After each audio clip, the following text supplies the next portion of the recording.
Марафонымыздың нөмір 81-ші кітабы Дулат Исабековтың «Қарғын» романы.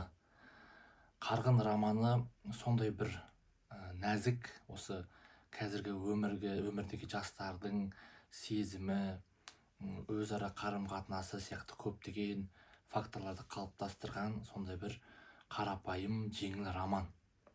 Романның өзі жалпы 261 беттен тұрады. Бұл романды Дулат Исабеков 1979 жылы, яғни 37 жасында жазған шығармасы екен.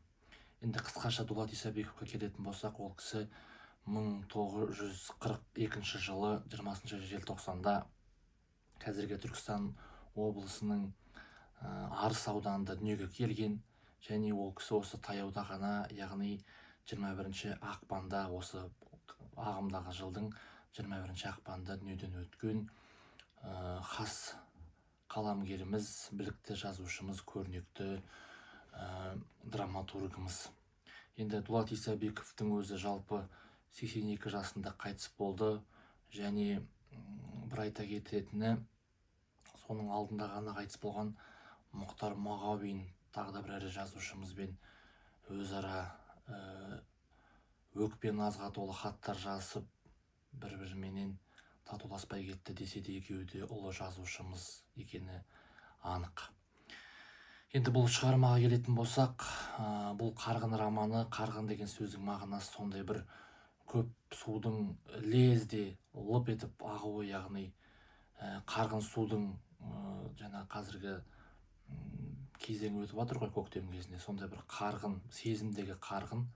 Бұл Бағила деген 18-ге жасы толар толмас қыздың ауылдан қалаға оқуға түсуге әкесімен пойызға отырған сәттен басталады. Сол жерде ол пойызда бір бейтаныс жігітпенен кез болады.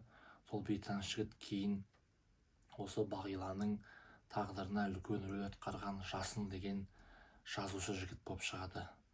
Әкесі жаңағы ауданның басшысы ол жігіттің орнын басқа вагонға, басқа орынға ауыстырып жібергенмен, кейін сол жердегі ол жігіттің бір парақта шығармасы қалады. Сол шығарманы оқу арқылы Бағила ынтыға бастайды. Кейін сол Жасынның әйгілі тележүргізушісі, жазушы екені мәлім болады.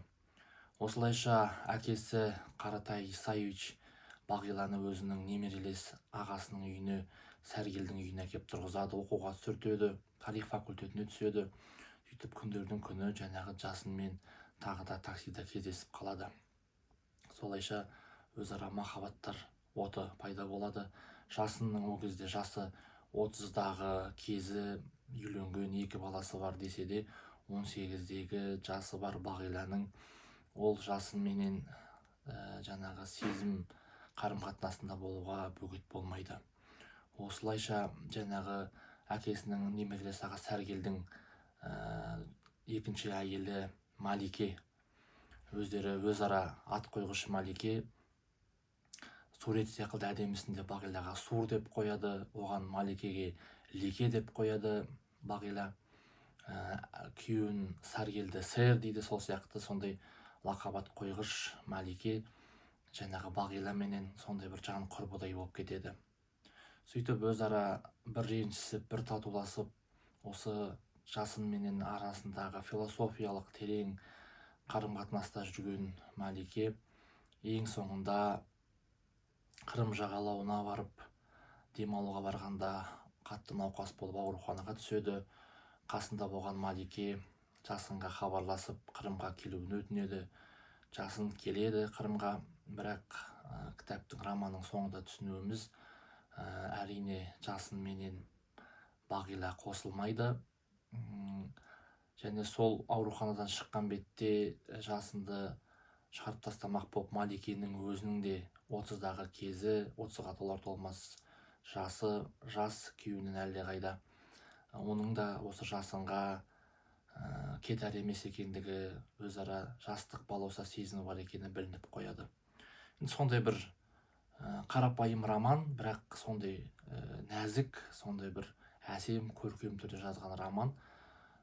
Міндетті түрде осы жас кезде оқуға тұратын шығарма екені не көзіміз жетті. Енді негізі бұл қарғындағы жасынның образын Дулат Исабеков Асқар Сүлейменовке ұқсатқан екен. Екеуі бірге көп жүргендіктен жасынның көптеген мінездері, жалпы өмірге деген көзқарасы, ой-өрісі осы Асқар Сүлейменовтен алған деседі. Сонымен бұл романымызды де аяқтадық. 37 жасында Дулат Исабековтың жарық көрген бұл романы сөзсіз жастар қауымында сондай бір үлкен айрықша рөл атқаратын шығармалардың бірі. Енді келесі кітабымызды анықтасақ, жеребе қорапшамыз қандай кітап түсіреді екен? Абай Құнанбайұлы «Өлеңдер» кітабы.